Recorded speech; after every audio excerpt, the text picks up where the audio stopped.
Okay, here's my laptop screen cleaning hack. I know you'll like this. First, let me put it to sleep. There.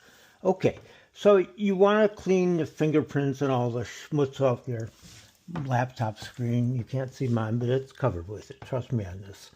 And so you take your laptop and you take your cleaning cloth, and it doesn't work all that great. However, and that's because it's hard if you're sitting down especially, and you can't see anything and you have bad ergonomics.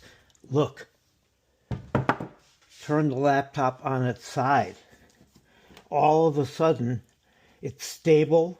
It's no effort at all because you're working with gravity, and you get a much faster and more beautiful screen in much less time.